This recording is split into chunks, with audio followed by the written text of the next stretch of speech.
Welcome to the Microdosing for Healing podcast. I'm your host, Casey Garrett, and together we'll be discovering and learning from inspiring voices of healers, medicine keepers, and visionaries. Every episode, we'll explore the world of health, vibrant wellness, and natural medicine for a new era of human society. Welcome to today's episode. Hello, everybody. Thanks for being here. You are listening to the Microdosing for Healing podcast. And today, I am so excited to dive into this topic with my friend and colleague, Jessica Chilvers Long. So if you are a woman, I'd say over 40 on social media, you will know that we are in a renaissance when it comes to menopause. We are totally reinventing these years and empowering ourselves and learning so much. And I wanted to have Jessica here today to shine a light on some of the latest learnings, guidance, and information around perimenopause and menopause, because it comes up so often in our medicine practices. So a lot of women are coming to practice at the same time they're beginning to step into these perimenopause years, and they're wondering, like, can microdosing help me with this, and this, right? And so a lot of the things, absolutely yes, but also having a broader embodied knowledge and wisdom around what is actually going on simultaneous will be so empowering for you. So I'm so excited to have Jess here today with us. I'm going to start off by reading her background and bio for you all. So Jessica Chilvers Long is a holistic health coach specializing in perimenopause, a Pilates instructor, and a longtime health nut, here to help midlife women feel informed, connected, and badass during this wild stage of life. She has healed gut and skin issues through nutrition and alleviated a long list of perimenopause symptoms through diet and lifestyle changes. And she wants to help you do the same. She's passionate about sharing information so you can make intelligent choices for yourself and feel less alone when doing so. She's a UCLA grad, Institute of Integrative Nutrition health coach grad, an advanced hormone health grad, and a certified menopause coaching specialist, and host of the Belong Wellness podcast. Thank you so much for being here, Jess. Thank you for having me. It's an honor to have this conversation with you. I am so excited to share you today. So, as I said, like, women are educating and empowering themselves around this topic now. I'd love to start with you sharing your personal experience and journey on this topic that brought you here today. Sure, absolutely. So I've been in the fitness world for, I think, 16 years now. That's always been a big part of my life. When I was a studio owner, we started working with other companies in the wellness space, including like holistic or healing and clean nutrition. We would do eating challenges. And I just knew that when it was time for me to move on from the studio, I wanted to learn more about these other aspects in wellness. So that's when after I sold my studio, is when I became a holistic health coach. And soon thereafter, I had a baby. I was pregnant at the time when I got certified. I had my baby. And when I was done breastfeeding her, my menstrual cycle resumed as normal. And within a few months, it became irregular, meaning it got shorter. So instead of my regular 28, 29 day-ish cycle, it was 25 days. My bleeding got much heavier. And I was also very irritable at this time. It was very much outside my regular spectrum of irritability, right? Okay, because I'm no saint. But this was like fallen far outside of what I would call normal for myself. At the time, I didn't know that this was related to the irregular cycles. I went to my OBGYN thinking maybe this had to do with postpartum hormones because I had just finished breastfeeding. And she just looked me square on and said, "Your eggs are dying." This is a woman who has gone through this herself. She's in her probably 60s, I would guess. Just totally dismissed me. And I mean, I realize now she just doesn't have a lot of knowledge about it. She wasn't taught that much about it in medical school, and she hasn't gone and gotten certifications anytime recently in this particular area. So she doesn't know what she doesn't know. But I left that appointment feeling confused and pissed off. and anger often leads to action. So I went out and decided I'm going to find information on my own. And that's when I did the advanced hormone health course through the Institute of Integrative Nutrition. I mean, I've listened to countless podcasts. I've read PubMed articles. I've read books. I've gone to live events about this. I went and got a menopause coaching specialist certification specifically for fitness instructors, and was able to arm myself with so much information about what is going on in my body. And I'm just the type of person that craves understanding the science. And when I understand that, then I feel like I can make better decisions about what to do about my symptoms or how I'm feeling. And I realized, like, if this information is so powerful to me and so comforting, other people must be wanting this too. So that's when I started specializing in this area. I pulled together a perimenopause 101 workshop that I offer in person and virtually. And it's so powerful to bring women together, explain to them what's going on, give them a forum where they can share their stories and hear from other people. And get the information they need to find a practitioner who is educated in this space, to have a productive appointment because they're prepared and they know what questions to ask, and to then be a part of the team who decides how to move forward and how you want to attempt to alleviate your symptoms, how you want to adjust your lifestyle to feel better. Thank you so much. I would love for you to share with folks some of the symptoms and signs of perimenopause, because I feel like we've learned so little as a society. And most women don't even know they're menopausal until they're well into it. And we associate it with just hot flashes, right? Mm-hmm. I mean, there's so many different things, whether it's sexually, emotionally, mentally, physically. So can you share, when you're first moving into perimenopause, what are some of the signs that you're it's time to look into this? Mm-hmm. So the list is long. And everyone's experience is unique. We're all different beings who are going to have different health histories, different experiences on our own that can affect our perimenopause journey. So there's that big caveat that I wish I could just say, well, it's always an irregular cycle that starts shorter, but that's not the case. In fact, I think for those of us when that happens, it's actually lucky because that's a quantifiable symptom, right? I can track this and I know this is a change.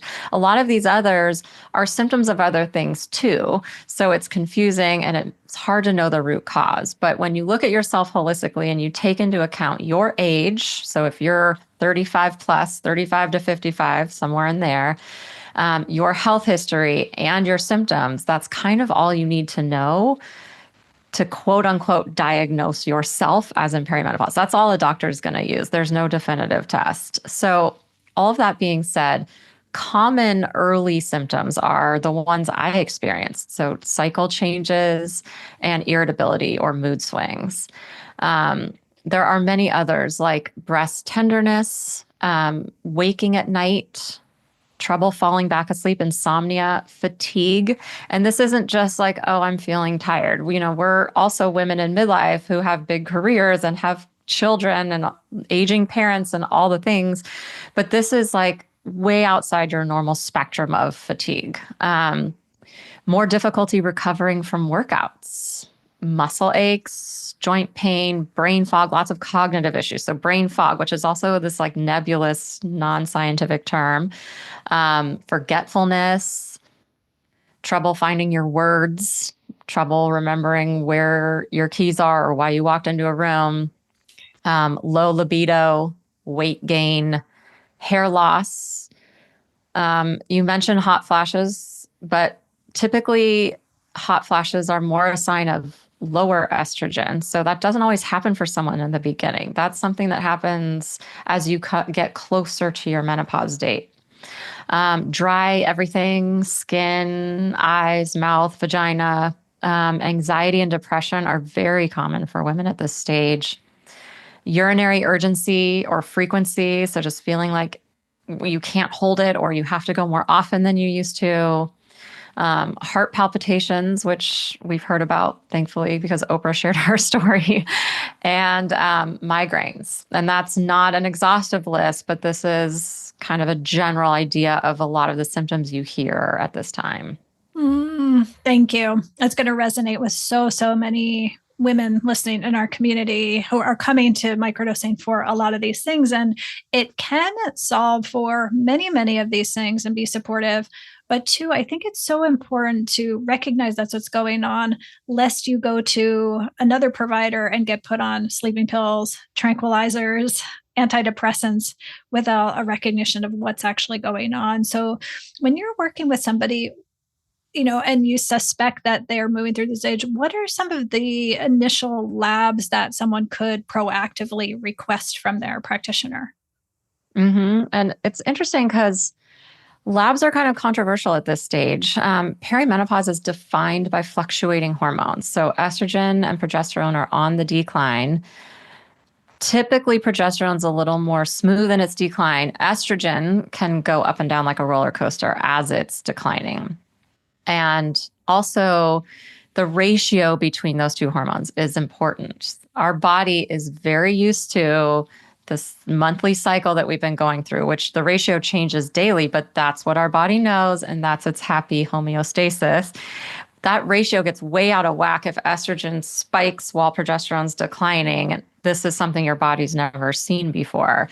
But for that reason, it can be difficult to get lab work done and really understand what it's telling you in perimenopause. Like a lot of women at this stage of life don't know where they are in their cycle because their cycles aren't regular anymore. And so you can't say, well, I'm on day 14, so it makes sense that my estrogen is high. It's like, I don't know where I am. I have no clue. Is it good that my estrogen's high or not good? So there just like aren't really any kind of boundaries for us to look in and say, this is normal, this is not. And so some doctors honestly are like, I don't need the labs. I need you to tell me how you're feeling and let's work on your reported symptoms, which I respect. But there also are those of us out there who love data and just want to know or want benchmarks.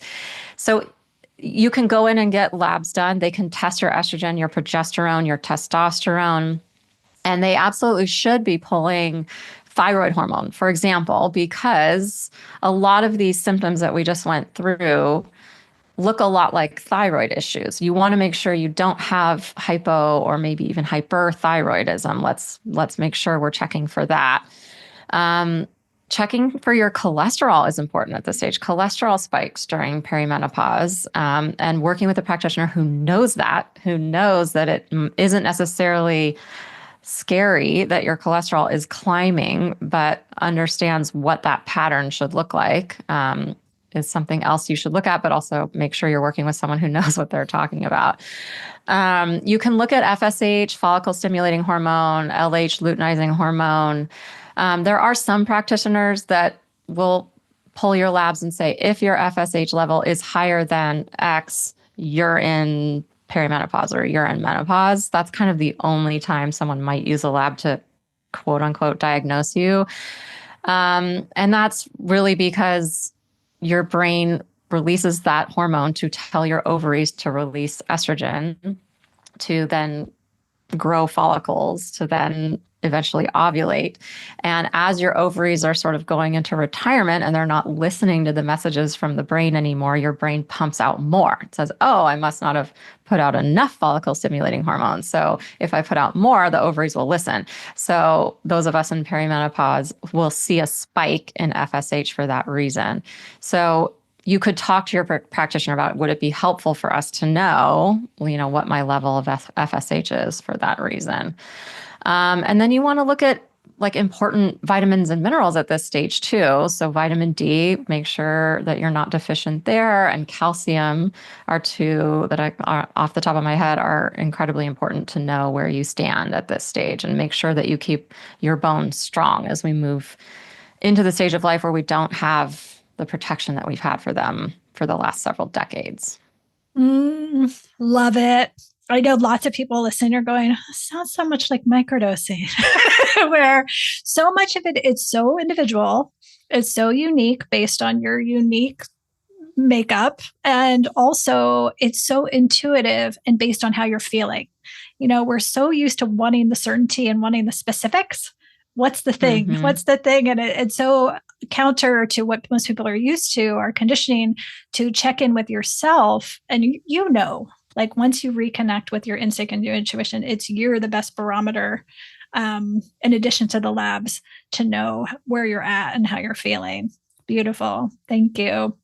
One thing that I've seen in microdosing practice that is so fascinating is a lot of women coming who are going into their menopause years have things kick up from their past.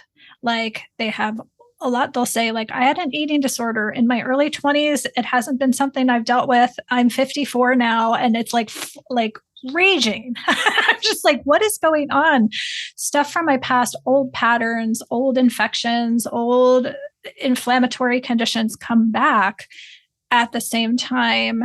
And then mushroom practice tends to kind of bring these things forth too. So I'm curious, when you're working with and guiding women, why do you think so many things from our past, like old latent things, come back to kind of put themselves back on the table during our perimenopause and menopause years? It's such an interesting question. And I haven't had someone ask me that, so I appreciate the uniqueness and creativity of your question. I think it's because perimenopause is something our body has never seen before, never experienced before. What does our body do when it's faced with unfamiliarity? We get a fear response and we think we're unsafe. What does our body do when it believes it's unsafe? Fight or flight. Cortisol elevates, goes through the roof, right? We're trying to protect ourselves and we're trying to get away from the danger. So super common for women in perimenopause to have elevated cortisol and be living in a state of chronic stress, which also affects your insulin levels and your blood sugar. All of that gets dysregulated. When your blood sugar is dysregulated, pretty much all of your hormones can't work in an optimal way, right? That just disrupts the whole foundation that we need for the beautiful symphony that is our hormones and how they all work together on this information superhighway that's running through our body. So to me, when we are this vulnerable, it makes perfect sense that these deep-rooted things that we've buried, things that we thought we were done with, rise back up because we are vulnerable. We're in a state of chronic stress. Our body thinks it's unsafe. We're shutting down immunity. We're shutting down fertility, and we're just trying to survive. That's when things like this can pop up. And to your point, inflammation. Yes, that's why we're seeing inflammation at this point too. Not only is estrogen anti-inflammatory, but cortisol is elevating. That's going to elevate inflammation in our body. We've got a lot going on. So rich. That makes so much sense. Thank you for that. Let's piss everybody off now. I'm in. All right. So I know it. I was just like, what? The more I learn about this. So I've been reading and learning and listening before meeting with you today to learn about this topic. And I was so angry to see how much this whole topic has been subverted by the medical industry over the last 20 years. So can you take listeners back to the study that you referenced earlier? I think it was in 2002, right? A women's health study that kind of set us on this trajectory that I recently learned only less than 2% of menopausal women in the United States are currently using HRT. Less than 2%. All can be traced back to this original study then. So can you share this study and what went wrong? Oh boy, it's so complicated. And interesting to note, yes, I think that's correct that about 2% are taking now. And prior to that study coming out, estrogen was in the top, I don't want to misspeak, but it was like in the top 5 or top 10 prescribed quote unquote drugs for people. So it was not something that was uncommon. I mean, a lot of women were on this and realizing the benefits of it. So this Women's Health Initiative study came out in, I think it was 2002, saying that there was a link between taking hormones and breast cancer. And so they canceled the study. So even the people who actually analyzed the data and came out and said that, and the ones who ran the actual study have come out and said, we were wrong. We misread this information. Some of the reports that they gave were not statistically significant. There were also so many flaws with the study to begin with. For one, the average age of the woman being given hormones for the first time in the study was in her 60s. So 10 years past, more than 10 years past her menopausal date, which the average age of menopause in the US right now is 51. So we can assume that they were more than 10 years past. They also were being given synthetic hormones. Today, it's much more common to be given bioidentical hormones. And just to be clear, there's not one that's like natural and one that's unnatural. They're all created in labs, but synthetic hormones are not chemically identical to the hormones created by the body. Bioidentical hormones are. What that means is that synthetic hormones have some of the benefits of bioidentical hormones, but not all. So for example, like a synthetic progesterone can help lighten your period, but you're not going to get the lovely sleep benefits from a synthetic that you would from the bioidentical, or the calming effect that you get from bioidentical progesterone you wouldn't get from the synthetic. So not only were women kind of older than women now when they start, you'll often hear that there's like a sweet spot window, and people are always asking, well, what's the sweet spot? When should I start taking hormones? And it depends, of course. Like we said, everyone's different, everyone's unique, but most practitioners are saying like very close to your menopause date. If not starting during perimenopause, then start within a year or two after your menopause date to get the longevity benefits that you get from these hormones, in addition to alleviating some of the symptoms that you might be feeling. So yeah, I mean, it's so incredibly unfortunate that this misinformation came out and that for a couple of decades, women missed out on the protective benefits of estrogen and the longevity benefits. But for those of us that are going through this now, I mean, I often think how incredibly fortunate I am that I'm in this stage of life right now, right when it's in its renaissance, right when there's a lot of focus on it, right when we're getting better information, we're getting better hormones to take. There's more research, there's more push for more research. Like, this is a great time. So we can also be a part of the change. So I appreciate that we're even having this conversation. I love it. I mean, there's so many parallels to psilocybin and mushroom practice in how we too, it's so beneficial that it just, once people get to experience it, it's mind boggling what is possible with this medicine that has been available to us all the time. And similarly, like when women struggle for so long, and then they just needed estrogen support, and it can be life-changing immediately. Mm-hmm. So it's, yeah, to me, it's such an empowering time, and it's coming by people sharing their stories. It's people powered, as we talked about, not top down anymore, but powered by people sharing their stories with each other and their own personal experiences of healing. Yeah, so beautiful. Can you share a little bit about what you have seen, like the specific hormones? Like, how do you know when something is off? So for example, sleep. I know that's a big one, like to know that your progesterone might be off when you start having the wake up in the middle of the night, trouble sleeping all the way through. So can you dive into some of the typical signs of specific hormones being off that you've seen? Sure.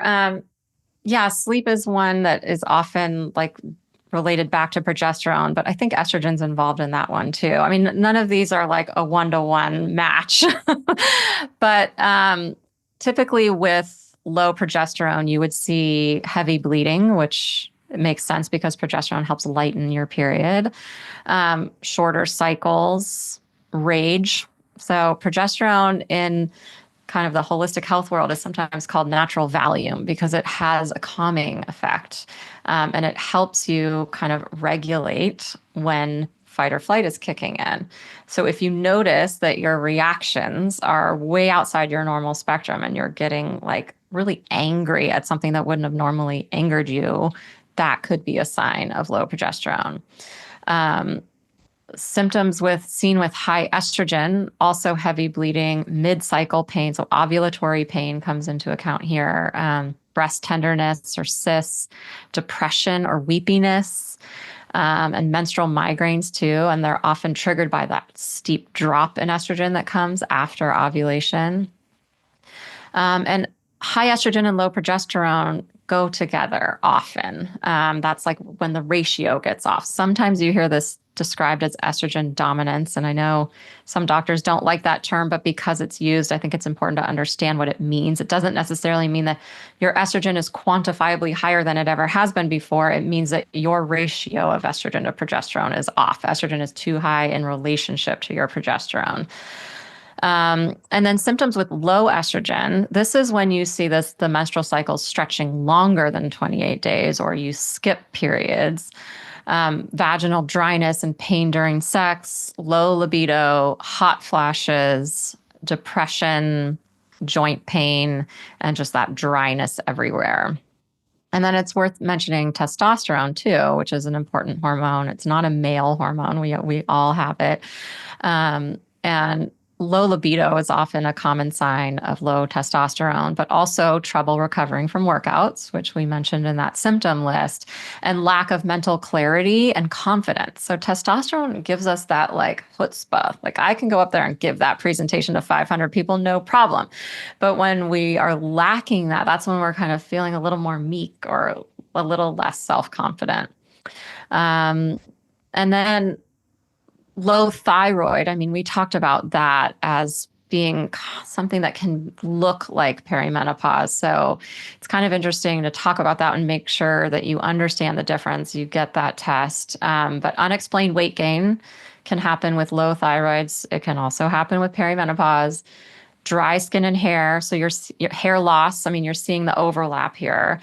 But cold hands and feet is also common with hypothyroidism that you don't necessarily see in perimenopause or because of perimenopause, but also fatigue and depression, heavy periods, low libido. So there's a lot of overlap there, which is why it's important to make sure you take a look at your thyroid levels, which can be done through a simple blood test. Amazing. So helpful. Can you talk a little bit about, we talk about the things that HRT can help solve for, but it also has a lot of benefits too, in addition to that. So can you talk about some of the other systems that it can be protective for? There are estrogen receptors throughout our entire body, and this is the why. So when you look at this really long list of symptoms for perimenopause and say, why do I have brain fog just because I'm not going to be able to make kids anymore? Like why does one have it? What does one have anything to do with the other? It's because there's estrogen receptors throughout our entire bodies, including our brain. So this is where the cognitive function comes in. They also help our blood vessels dilate, right? So that's where loss of estrogen, it stands to reason, could cause heart palpitations. If the estrogen isn't showing up to your blood vessels to do its job that day, now it makes sense that could be a symptom of declining estrogen. Estrogen is protective of our bones, of our breasts, our brains, our hearts. It's everywhere. So when we go through menopause, we talked about how in perimenopause, it's kind of jumping up and down on its decline. In menopause, the levels level out more. So once you're kind of a couple years past, some people still have symptoms after their menopause date, which is technically defined as 12 months since your last period. Some women will still have symptoms, including hot flashes, for a couple years, few years. But after that, it levels out. The hormone levels just kind of smooth out, but they also drop all the way down estrogen to 1% of what it was before. So the good news is you're not having the symptoms of the fluctuating estrogen anymore, the heavy periods, the breast pain, all the symptoms we talked about. The bad news is you're not getting the protective benefits of it either. And forever, then you will be at higher risk for cognitive decline, for cardiovascular disease, for breast cancer. And the best way we know to offset these risks and actually improve your quality of life, which we're now living a lot longer past our menopause date than we did even, 100, 200 years ago. We want to have a good quality of life. And taking estrogen is one really powerful way to maintain those functions. Beautiful, powerful. I love both of these things. I think in my dream of dreams, I would love for both microdosing and working with psilocybin and hormones and metabolic health seen as something to work with preventatively so that we can ease through these transitions in age rather than dealing with them after the fact, right? Like that's how we have historically dealt with everything. Like we wait until we're depressed or we wait until we're having all of these severe symptoms till we remedy it. I think as we empower ourselves to learn more earlier in life, we can kind of ease into these practices that are subtle and make tweaks along the way so we never have to go through these debilitating circumstances that generations previous have.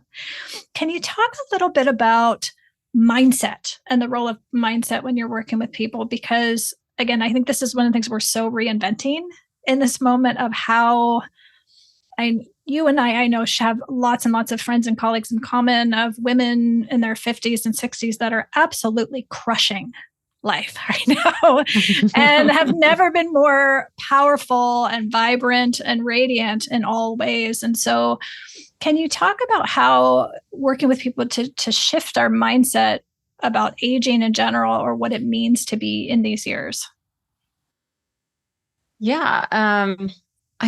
There's so much to look forward to, right? Really for us in this particular conversation, the hardest part is perimenopause, the transition, when the hormones are fluctuating and our body doesn't know what to do. Things will smooth out after that. So we know we have to get through this transition. What is the right way to get through it from the physical standpoint? How can we think about it mentally? So for some people, knowing this isn't going to go on forever helps.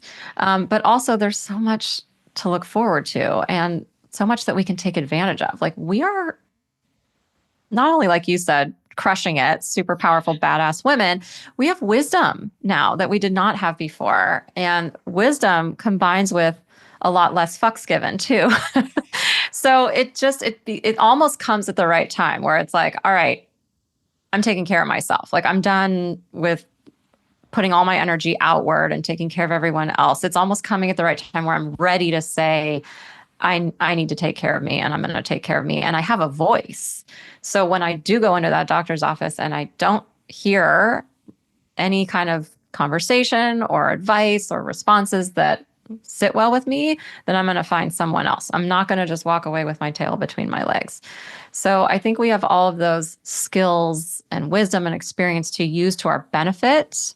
And this is the time to use it. Be your own informed advocate. If there's anything I've learned in the last several years, spending all my time focusing on this, it's that no one else is looking out for you more than yourself. You know your own body better than any doctor you talk to knows your body. Only you are receiving the messages that your body is giving you. And you are an important player at that table deciding your own health. So make sure that your voice is heard and make sure you're using it. And then, of course, there's we don't have to worry about having kids anymore. Of course, that comes into play. And for a lot of women, that's a big one.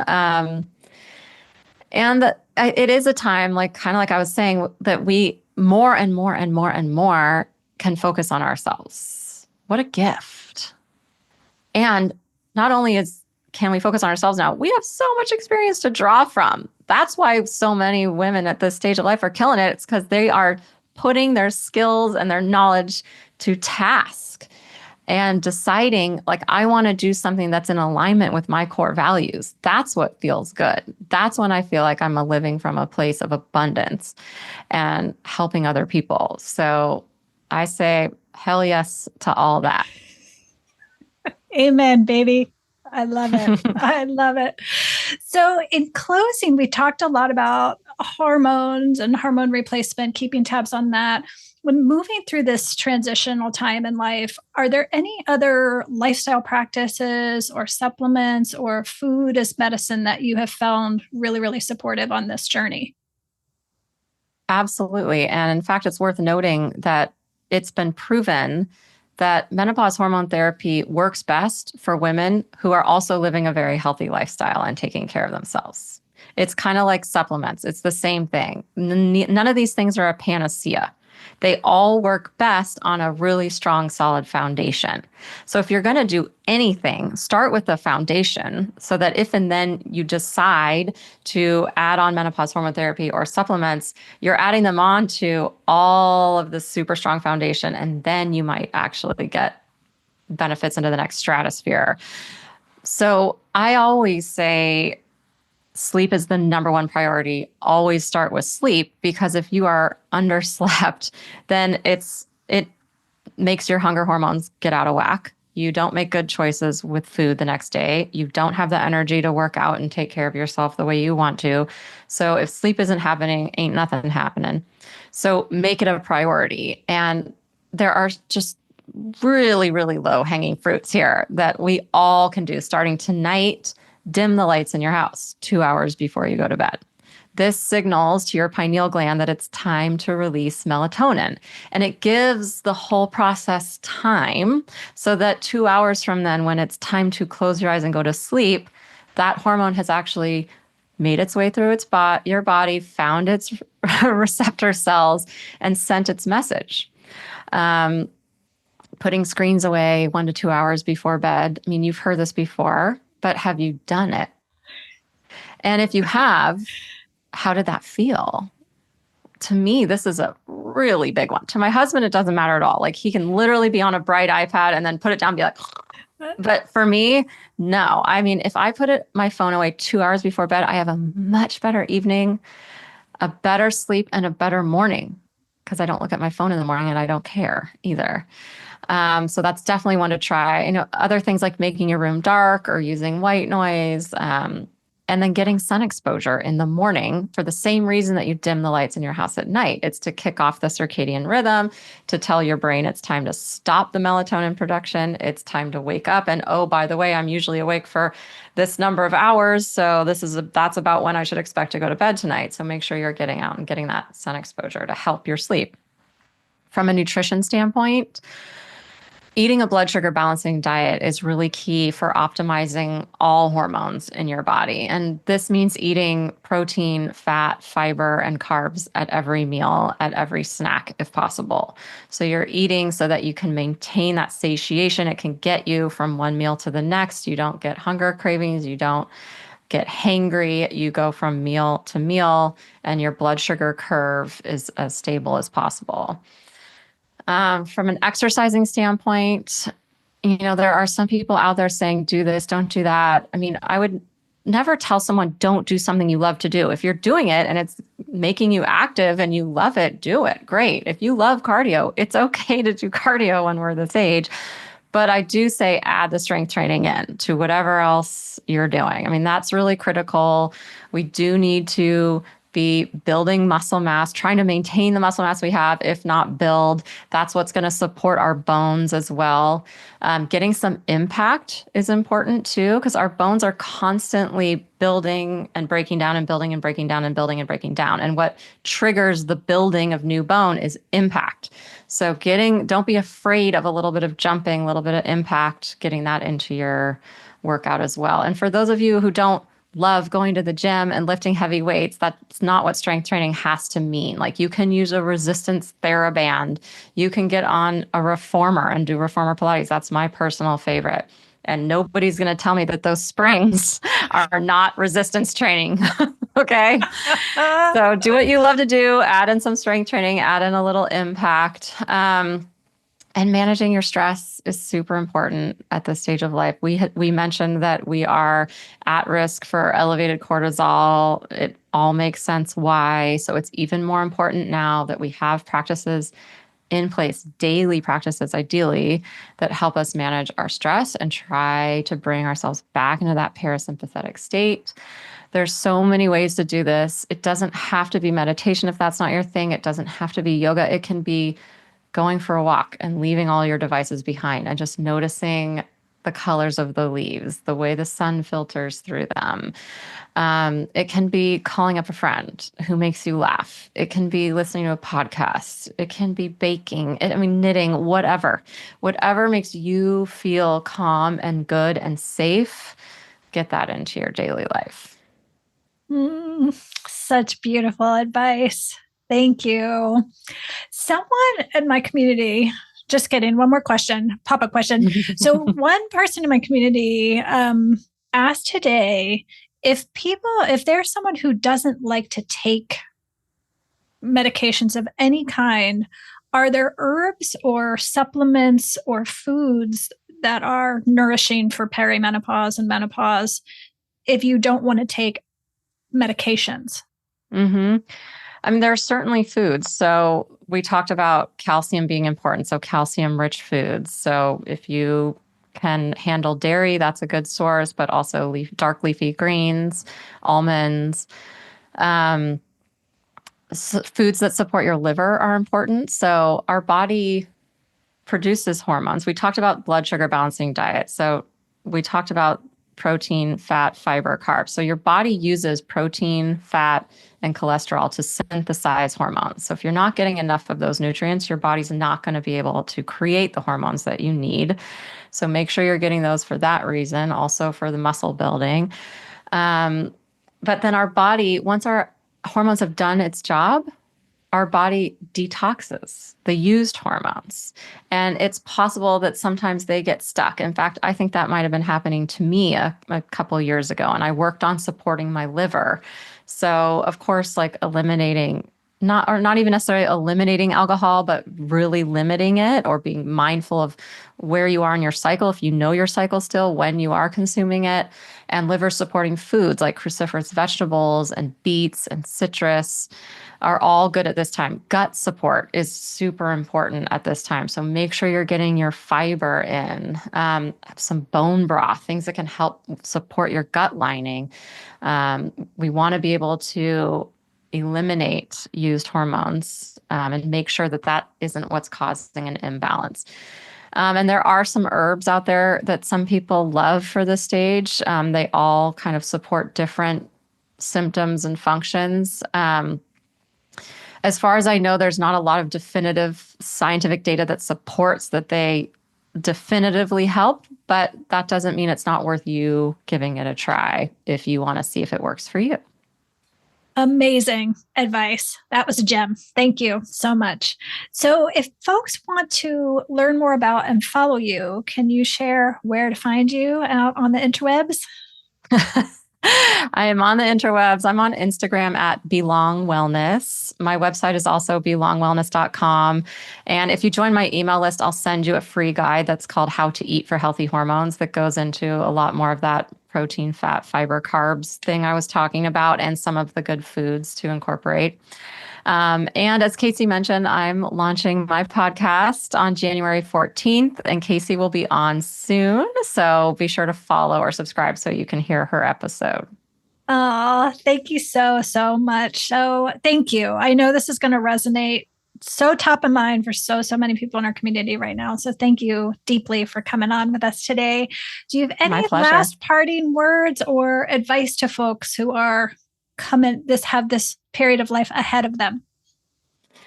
Yeah, I would say my advice is be educated. And so it just got slapped across my face, right? It just started happening. And I was like, what the fuck? And I don't wish that for anyone. My wish, my hope, my favorite thing is that when I'm teaching my perimenopause 101 workshop and a 25-year-old shows up, I'm like, hell yes. please tell all your friends just so you know. So your expectations are set. I always think like I got more information when I was 9 about what to expect with my period starting than I ever did about perimenopause coming, which is ridiculous because we know what it is. We know when it starts. We know what the symptoms are. So let's just level set and also create a world where everyone knows what this is and when it happens, not just women, men too, corporations as well. So we can all be supported when this happens. So don't be afraid to go out, get educated, be a voice. The more we are, the more supported we will be. And hopefully then the more smooth this transition can be. And it's not anything to be afraid of. It's something to just be educated about. And we can move through it with so much support.